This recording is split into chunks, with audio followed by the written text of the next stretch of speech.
नमस्कार। आइए सुनते हैं मनु भंडारी द्वारा लिखित कहानी नकली हीरे। किसी भी गाड़ी की आवाज़ सुनती तो मिसेस सरन चौंक उठती। इनकी इस अधीरता को लक्ष्य करके पास बैठी मिसेस गुजराल ने कहा, बड़ी बेचैनी से इंतज़ार कर रही हो बहन का, क्यों? नहीं तो बेचैनी कैसे। और फिर अपने को भरसक स्वाभाविक बनाने के लिए सारा ध्यान हाथ की सलाइयों पर केंद्रित करके स्वर में ज़रा लापरवाही का पुट देकर बोली, सोच रही थी मैं खुद उसे लेने स्टेशन नहीं गई। इस बात का उसे बुरा ज़रूर लगेगा, पर भाई कुछ भी हो, अपनी प्रेस्टीज और पोजीशन का भी तो कुछ ख्याल करना पड़ता है। अब नौकर ड्राइवर सबके सामने वे थर्ड क्लास से उतरती या फिर सेकंड से ही, मुझे तो बड़ा ऑकवर्ड लगता। किसी कार की घर से उनका वाक़या अधूरा ही रह गया। ना चाहते हुए भी उनका ध्यान उधर चला ही गया। वे आ रही है, ये बड़ी बात समझिए, नहीं तो एक बार जब संबंधों में तनाव आ जाता है तो। गुजराल का इस प्रकार उनकी पोजीशन को अहमियत न देकर बहन के आने को अहमियत देना शायद उन्हें ज़रा भी बर्दाश्त नहीं हुआ। सो बात को बीच में ही काटकर बड़ी ठसक से बोली, आएगी क्यों नहीं? बुलाने पर तो वो 10 बार आएगी और सिर के बल आएगी। संबंध भी कौन से उसने तोड़े थे, वे तो हम लोगों ने ही तोड़ लिए थे। पर जब इन गर्मियों में पापा ने ही उसे अपने यहाँ बुला लिया तो मैंने भी सोचा, लाओ मैं भी बुला ही लूँ। महीना 20 दिन सुख में ही काट जाएगी बेचारी। सलाइयों पर चलते हाथ थामकर उन्होंने एक बार बड़ी उड़ती सी नज़र से गुजराल के चेहरे को देखा, शायद अपनी बात की प्रतिक्रिया जानने के लिए, और फिर नज़रें अपने ताने बाने पर जमाती हुई बोली, 15-16 साल की उम्र में तो ऐसी बेवकूफ़ी लड़कियां करती ही हैं, पर यूँ पढ़ लिख कर समझदार होकर अपनी ज़िंदगी के साथ खिलवाड़ करते हुए किसी को नहीं देखा। बड़े बड़े रजवाड़ों से तो इसके लिए संबंध आए थे, पर उन सबको छोड़कर पापा को तो इतना शौक लगा कि बेचारे आधे रह गए। और एक ठंडा निश्वास छोड़कर वे ज़रा रुकीं। गुजराल में हज़ारों बार की सुनी इस राजे रजवाड़ों की गाथा को सुनने का धैर्य नहीं था, और वे जानती थी कि यदि रोका नहीं गया तो अभी ये सरन उन सारी रियासतों के नाम और स्थिति का विस्तृत वर्णन भी आरंभ कर देगी। इसलिए सारी बात पर विराम चिन्ह सा लगाती हुई कुछ उत्साह भरे स्वर में वह बोली, अरे अब कहाँ के राजा महाराजा और कहाँ के रजवाड़े, सब खत्म हुए, और जात पात को भी अब कौन मानता है, आजकल तो ये आम बात हो गई है। सरन बुरी तरह कट गई। जात पात को तो हम भी नहीं मानते, पर आदमी की पोजीशन भी तो कुछ होती है। कहाँ पापा एक बड़ी स्टेट के एक्स प्राइम मिनिस्टर, और कहाँ एक फटीचर कॉलेज में पढ़ाने वाला। 500 रुपये तो वे अपने जेब खर्च के लिए लेती थी, और अब इतने में सारी गृहस्थी चलानी पड़ती होगी। प्रेम का सारा नशा हवा हो गया होगा, रो रही होगी अपनी किस्मत को। गुजराल घड़ी देखकर उठती हुई बोली, अब तो आती ही होगी, मैं चली। शाम को हो सके तो क्लब लेकर आना, वहीं मुलाकात करेंगे। और बिना उत्तर की प्रतीक्षा किए वे मुड़कर पीछे के दरवाजे से चली गईं।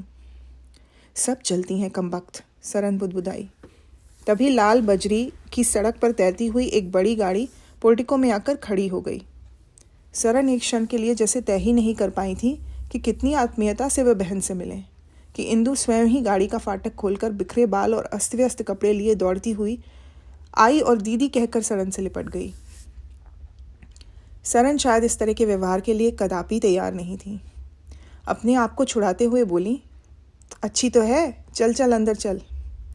उनका सारा ध्यान आसपास खड़े नौकरों चाकरों और इंदु की सिलवटों से भरी हैंडलूम की साधारण सी साड़ी पर था, और वे शायद महसूस कर रही थीं कि जिस ऑकवर्ड स्थिति से बचने के लिए वे स्टेशन नहीं गईं, वे यहीं उपस्थित हो गई है। नहा धोकर गीले बाल अपनी पीठ पर फैलाए जब इंदु सरन के पास आकर बैठी तो सरन उसे एकटक यूं देखती रहीं मानो किसी अपरिचित को देख रही हूँ। इंदु के भरे भरे और कुंदन जैसे रंग वाले शरीर पर साधारण सी साड़ी लिपटी थी। जेवर के नाम पर गले में केवल एक मंगलसूत्र था। उन्हें लग रहा था यही रूप कीमती वस्त्रों में लिपटता तो कैसा निखर उठता। इंदु का मन नहीं करता होगा अच्छे अच्छे कपड़े पहनने को। उनका सारा ऐश्वर्य देखकर उसे अपना भाव क्या और नहीं खलने लगेंगे। एकाएक ही उनका मन द्रवित हो गया। जीजा जी कब तक लौटेंगे दीदी? सच में तो बड़े बुरे मौके पर आई, न बच्चे हैं न जीजा जी। कितना अरसा हो गया है सबसे मिले भी। अरे ये कहाँ घर रह पाते हैं, काम ही इतना बढ़ा लिया है कि मरने तक को फुर्सत नहीं मिलती। अभी अभी 3 नई मिलें बम्बई में और सेट की हैं। मैं तो कहती हूँ क्या होगा इन सब का, जो है वही 2 पीढ़ी तक खत्म नहीं होने का, पर ये माने तब ना। फिर एकाएक ही प्रसंग बदलकर बोली, तेरे पतिदेव कैसे हैं? पूछने वाला ढंग कुछ ऐसा था कि इंदु बुरा भी मान सकती थी, पर वे बड़ी ही सहज स्वाभाविक मुस्कान के साथ बोली, अच्छे हैं। फिर मौन। सरन कभी कभी उड़ती नज़र से इंदु को देख लेती।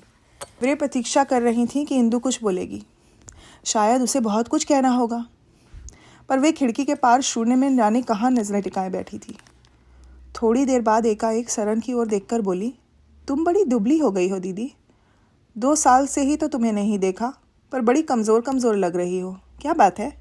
रंग भी कैसा फीका फीका सा पड़ गया है। ले दुबली क्यों होंगी, सारे दिन तो फलों का रस पीती हूँ और टॉनिक खाती हूँ। हाँ, यहाँ की आबो हवा ज़रूर अच्छी नहीं है। दोनों फिर चुप हो गईं। तभी नौकर ने सूचना दी कि खाना तैयार है। लगा जैसे ही एक आधार मिला। सरन उठी और पीछे पीछे इंदु उठी।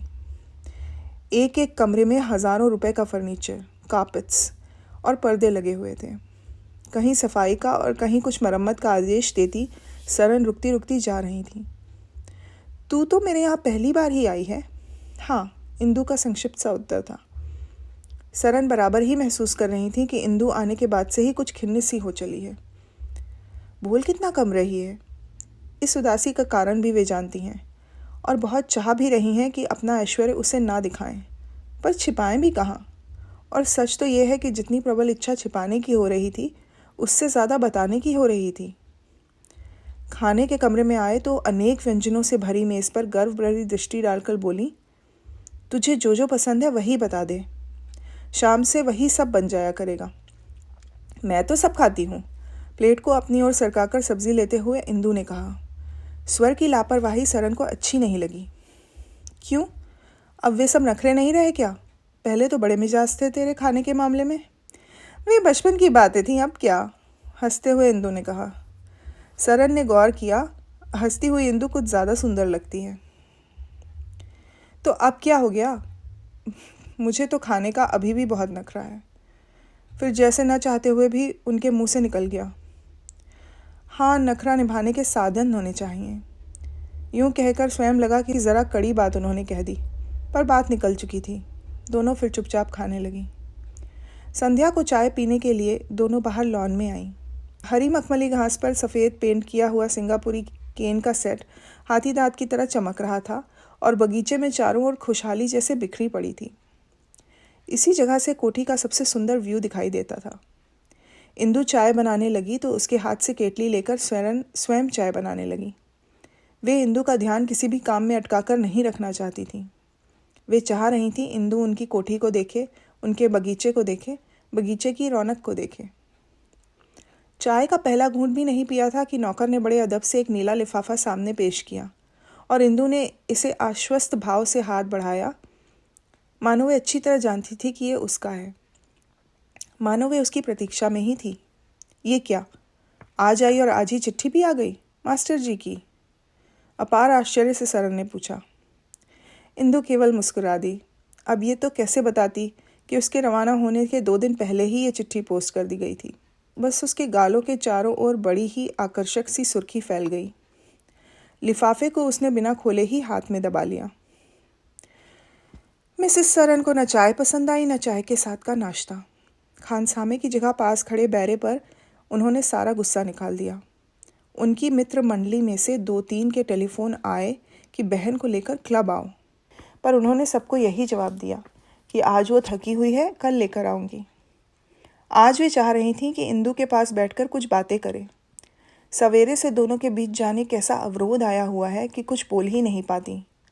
साथ खाया, साथ बैठी भी, पर दोनों चुपचाप। इंदु जब से आई है शायद अपनी ओर से कुछ बोली ही नहीं। बस कुछ पूछो तो संक्षिप्त सा उत्तर दे देती है। बोलेगी भी क्या बेचारी? महसूस तो करती ही होगी कि बोलने लायक वे रह कहाँ गई है। कोई बात नहीं, वे ही बोलेंगी। लाख गलती कर बैठे, है तो आखिर छोटी बहन ही। माँ के मरने के बाद जब तक वे हॉस्टल नहीं चली गई थी, उन्होंने ही तो उसकी सबसे ज़्यादा देखभाल की थी। वे इंदु के कमरे में घुसी। देखा दरवाजे की ओर पीठ करे वे लिखने की मेज़ पर बैठी कुछ लिख रही है। पास पहुंचकर देखा, सामने एक पत्र खुला पड़ा है और वे पैड पर कुछ लिख रही है, शायद पत्र का उत्तर। दीदी को आया देख पैड बंद करती हुई बोली, आइए दीदी बैठिए। सरन पलंग पर बैठ गई। इंदु ने अपनी कुर्सी घुमा ली। कुछ देर तक फिर एक विचित्र सा मौन छाया रहा। इंदु, बहुत ही स्नेह से स्वर में सरन बोली। इंदु ने अपनी बड़ी बड़ी पलकें उठाकर नज़र सरन के चेहरे पर जमा दी। सवेरे से तुझसे तो कोई बात ही नहीं हुई, क्या करूं? इतना बड़ा घर और देखभाल करने वाली मैं अकेली, जिधर न देखूं उधर ही अंधेर। इंदु थोड़ा सा मुस्कुरा दी, मानो कह रही हो कि बात न कर पाने की उसे कोई शिकायत नहीं। देख रही हूँ तू भी बहुत बदल गई है, बहुत चुप रहने लगी है। लगता है जैसे अंदर ही अंदर कहीं कोई। आगे सरन से कुछ कहा न गया। कौन, मैं? नहीं तो, इंदु ने उत्तर दिया। साल भर तक गुस्से में हम लोगों ने तुझसे संबंध तोड़ लिए, यही समझ ले हमारे संस्कार थे। पर ये खून के संबंध भी कभी यूँ टूटते हैं भला? लेकिन लगता है कि तू अभी भी मान ही किए बैठी है। इंदु सरन को यूँ देख रही थी मानो समझ ही नहीं रही हो कि ये सब किस बात की भूमिका हो सकती है। अपने सुख दुख की बात हमसे नहीं कहेगी तो किससे कहेगी? कैसा सुख दुख? मैं तो बहुत खुश हूँ, इंदु ने मुस्कुराते हुए कहा। पर सरन को लगा कि ये मुस्कुराहट भी निर्जीव है। खुश शब्द का भी केवल उच्चारण भर किया है, मन में कहीं खुशी नहीं है। स्वर को और कोमल बनाकर वे बोली, देख, बाहर वालों के सामने तो ढकना ही पड़ता है, हम भी ढकते हैं, पर अपनों से कैसा दुराव। फिर कुछ रुककर बोली, पापा ने लिखा था कि 15 दिनों के लिए उनके पास गई तो मास्टर जी ने 5 दिन में ही बुला लिया। कहीं आने जाने की छूट भी नहीं देते शायद। सरन बड़े गौर से इंदु की ओर ही देखे जा रही थी। कहीं तो वो आकर खुले। इंदु उसी प्रकार मुस्कुराती हुई बोली, अरे वे तो हमारी एक ज़रूरी मीटिंग थी इसलिए जाना पड़ा, नहीं तो मुझे सभी प्रकार की छूट है। पैसे की तकलीफ भी कम नहीं होगी। कैसे तू घर चलाती होगी, कैसे क्या करती होगी? उसके अनालंकृत शरीर पर नज़र दौड़ाते हुए सरन ने कहा, तू चाहे ना मान इंदु, पर बच्चों का जितना हित माँ बाप देखते हैं कौन देख सकता है? हम तीनों बहनों के संबंध पापा ने किए और भगवान का दिया सब सुख हमारे पास है आज। वे अनुभवी होते हैं, आदमी की परख उनको होती है, जानते हैं कहाँ और किसके साथ उनकी संतान सुखी रह सकती है। मेम साहब, टेलीफोन है। किसका? सुरजीत मेम साहब का। बोला ज़रूरी काम है। अच्छा चलो आते हैं। और एक भरपूर नज़र इंदु के चेहरे पर डालकर वे चली गईं। मन में संतोष था, आज अच्छी खासी भूमिका हो गई, कल तक इंदु अपने आप खुल जाएगी। रात में सोने से पहले उन्होंने फिर एक बार इंदु के कमरे की ओर झांका। वे वैसे ही दरवाजे की ओर पीठ किए हुए पढ़ या कुछ लिख रही थी। अभी भी पत्र ही चल रहा है क्या? बिना इंदु के कमरे में घुसे हुए अपने कमरे में चली गईं और बत्ती बुझाकर सो गईं। रात बड़ी देर तक इंदु के कमरे में प्रकाश छन छन कर आता रहा। वे सोचती नहीं, क्या कर रही है वे बैठी बैठी?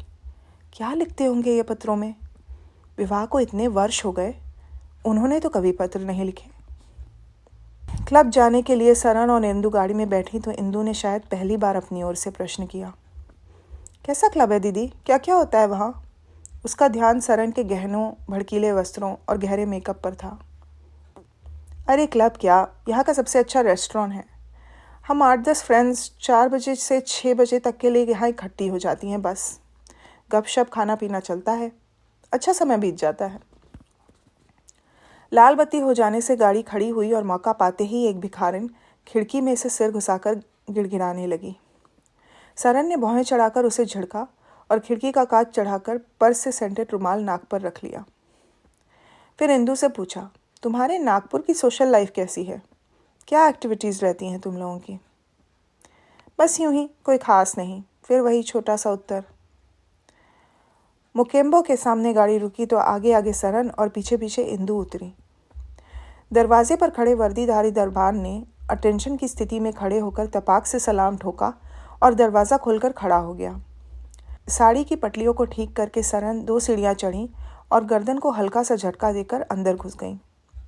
देखा अंदर सारी मजलिस जमा हो चुकी थी और किसी बात पर बड़े ज़ोर से ठहाका लग रहा था। इनको आते देख एकाएक ही चुप हो गई। सरन को लगा जैसे बात उन्हीं को लेकर हो रही थी, तभी तो सब चुप हो गई। उस दिन की पार्टी की हॉस्टेस सुरजीत कौर ने खड़े होकर इंदु का स्वागत किया। सबकी नज़रें उसी पर जमी थीं। सरन ने बड़े औपचारिक ढंग से सबका परिचय करवाया। बीना और निकी को देखकर उनका मन कुछ भारी हो आया। वे दोनों बहुत ही कम आती हैं, पर जब भी आती हैं कुछ न कुछ ऐसी बात अवश्य हो जाती है कि सरन का मूड बिगड़ जाता है। सरन अच्छी तरह जानती है आज इंदु की बात सुनकर ही दोनों आई हैं, और एकाएक ही उनका ध्यान इंदु की साधारण सी नागपुरी साड़ी और अनालंकृत रूप पर चला गया। उन्होंने इंदु से कितना कहा था कि उनसे लेकर कोई अच्छी साड़ी पहन ले, कुछ जेवर पहन ले। यहाँ सब बड़े बड़े घर की कल्चर्ड औरतें जमा होंगी, पर वे भी अपनी ज़िद पर अड़ी रही। ये भी उसका अपना इन्फीरियॉरिटी कॉम्प्लेक्स है। अच्छा है, अब बने सबके बीच मजाक की पात्री। उनका क्या है, वे सभी के साथ मिल जाएंगी। गलती उसने की है तो वे कहाँ कहाँ उसे बचाती फिरेंगी। फिर सबकी ओर उन्होंने नज़र डाली। जिन्होंने काफ़ी मामूली कपड़े पहन रखे थे वे भी इंदु की साड़ी से बहुत बढ़िया थे। सुरजीत ने मेनू कार्ड इंदु की ओर बढ़ाते हुए कहा, बोलिए आपके लिए क्या मंगवाया जाए। कार्ड पर सरसरी सी नज़र डालकर इंदु ने कहा, पाइनएप्पल जूस। और सरन तुम क्या लोगी? जो तुम खिला पिला दोगी, हम तो हमेशा होस्टेस की मेहरबानी पर जिंदा रहते हैं। और सरन अपनी ही बात पर हंस पड़ी। बीना ने कांटे पर आलू चॉप के टुकड़ों को बड़े कौशल से संभालते हुए कहा, तुम्हें नहीं पता सुरजीत, मिसेस सरन तो सरन साहब की अनुपस्थिति में एकदम वैराग्यन हो जाती हैं। कुछ भी खिला पिला दो बेचारी को। लो, अच्छी याद दिलाई, निक्की बोली और पास बैठी बीना के कंधे को अपने कंधे से हल्का सा धक्का देकर बोली, आपके लिए एक खुशखबरी है मिसेस सरन। मिसेस सरन एक तो बीना और निक्की की किसी भी बात में शरीक नहीं होना चाहती थी। दूसरे उनका ध्यान इस समय इंदु की ओर चला गया था, जो गुजराल से हंस हंस कर बातें कर रही थी। कल से चुप रहने वाली इंदु आखिर गुजराल से क्या बातें कर रही होगी। पर निक्की थी कि खुशखबरी सुनाकर ही मानी, और आवाज़ को इतना बुलंद करके बोली कि अपने ही खाने और अपनी ही बातों में व्यस्त मजलिस के हर व्यक्ति के कानों तक वे पहुंच जाए। अनीता आज रात के प्लेन से बॉम्बे जा रही है। सरन साहब के पास कोई संदेशा भिजवाना हो तो भिजवा दीजिए। और वे होठों ही होठों में बड़े व्यंग्यात्मक ढंग से मुस्कुरा दी। सरन ने सभी के चेहरों पर वैसी ही दबी दबी मुस्कुराहट देखी तो बुरी तरह कट गई। उतने ही तेज स्वर में बोली, खुशखबरी के लिए धन्यवाद निकी, पर यहाँ तो ऑफिस से हर तीसरे दिन आदमी जाता है। अभी कल ही साहब ने बम्बई से ये साड़ी भेजी है। पहनी हुई साड़ी की ओर संकेत करके उन्होंने कहा, पर तभी जाने कैसे उनके हाथ के प्याले से थोड़ी सी कॉफ़ी छलक कर साड़ी पर गिर पड़ी। आय हाय, साड़ी बिगड़ गई। प्याले को मेज पर रखकर नैपकिन से कॉफ़ी पोंछते हुए वे झल्लाई हुई सी बोली, लगता है अच्छे मन से नहीं भेजी है साड़ी सरन साहब ने। देखो ना, आते ही खराब हो गई। बाथरूम की ओर जाती हुई सरन ने बात सुनी, फिर भी ऐसे बन गई मानो कुछ सुना ही नहीं। बस एक बार उड़ती नज़र से इंदु की तरफ देख लिया। सरन साड़ी धोकर निकली तो फिर बैठी नहीं। सुरजीत की ओर देखकर बोली, आज चलेंगे। इंदु को कलकत्ता भी घुमाना है, कुछ जगह मिलाना जुलाना भी है। फिर इंदु की ओर देखकर उन्होंने संकेत किया। किसी ने रुकने का आग्रह भी नहीं किया। सुरजीत कौर दरवाजे तक छोड़ने आई। गाड़ी में बैठी तो सरन का मूड बुरी तरह ऑफ हो रहा था। अपने आप को बड़ा कल्चर्ड समझती हैं, बदतमीज़ कहीं की। सबकी सब जलती हैं। हम सब बराबरी के ही तो थे, पर सरन साहब इतने आगे बढ़ गए, मिले पर मिले खोलते जा रहे हैं तो यूँ उल्टी सीधी बातें करके बदनाम करती हैं। और भी न जाने क्या क्या वे बोले चली जा रही थी, पर शायद उन्हें खुद ये मालूम नहीं था कि ये सब कहकर वे इंदु के सामने सफाई पेश कर रही हैं या अपने मन को तसल्ली दे रही हैं। घर पहुंची तो नौकर ने कल की तरह का एक नीला लिफाफा लाकर इंदु के सामने पेश कर दिया। ये क्या, आज फिर चिट्ठी? तेरे मास्टर जी के पास सारे दिन चिट्ठियाँ लिखने के सिवाय कोई काम नहीं है क्या? उसी झल्लाहट में वे कह गईं। इंदु ने कोई जवाब न दिया, बस चिट्ठी लेकर अपने कमरे में चली गई। खाना खाने के बाद मिसेस सरन ने कई बार सोचा कि इंदु के कमरे में जाए, कल की अधूरी बातों का सिलसिला जोड़ें, पर गई नहीं। 3 दिन और बीत गए। सरन ने इंदु को कलकत्ते के सारे अच्छे रेस्तराओं में घुमाया, दर्शनीय स्थान दिखाए, कलकत्ता क्लब दिखाया। जहाँ जहाँ सरन ले गई इंदु गई, पर बातचीत दोनों में विशेष नहीं हो पाती। साथ रहकर भी सरन बराबर एक दूरी सी महसूस कर रही थी, एक विचित्र तनाव सा महसूस कर रही थी। इंदु की ओर से तो शायद वैसा कोई प्रयत्न भी नहीं था। खाली समय में वे किताब लेकर अपने कमरे में बैठी रहती। उस दिन संध्या को लॉन में बैठी दोनों चाय पी रही थीं। इंदु ने पूछा, जीजा जी की कोई चिट्ठी नहीं आई दीदी, वे कब आ रहे हैं? आ जाते तो मैं मिल लेती उनसे। सरन हंसी, चिट्ठी? अरे उन्हें कहाँ फुर्सत है चिट्ठी लिखने की।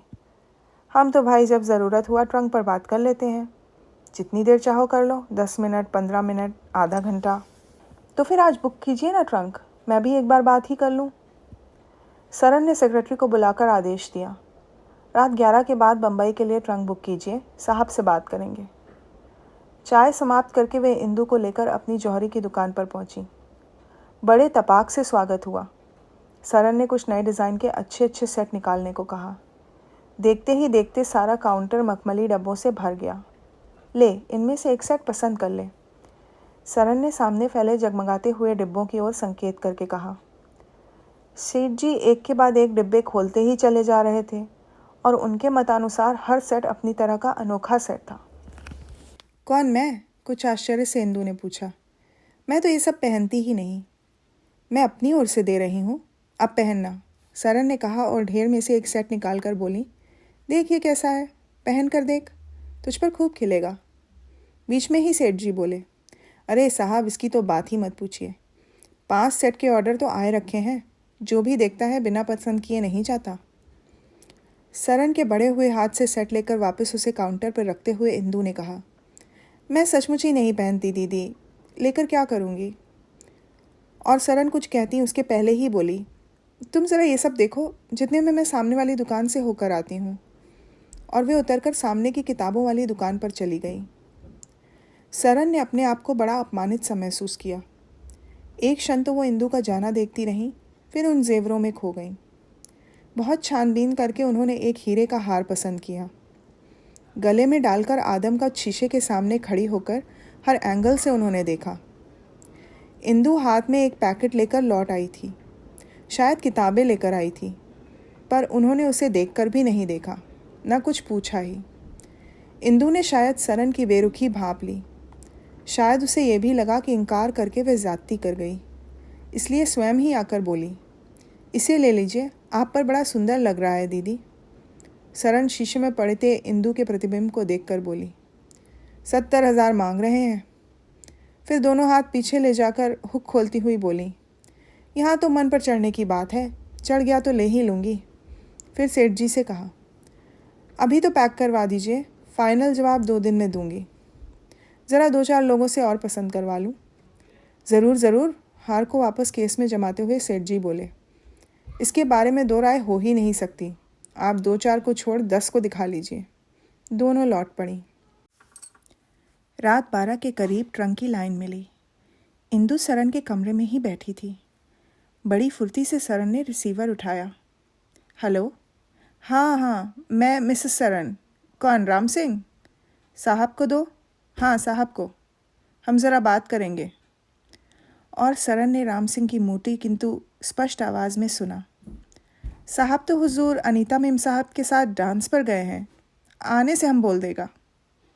बात करने को उत्सुक इंदु ने पूछा, क्या हुआ, हैं या नहीं? रिसीवर को वापस पटकते हुए सरन ने कहा, ये तो है ही नहीं।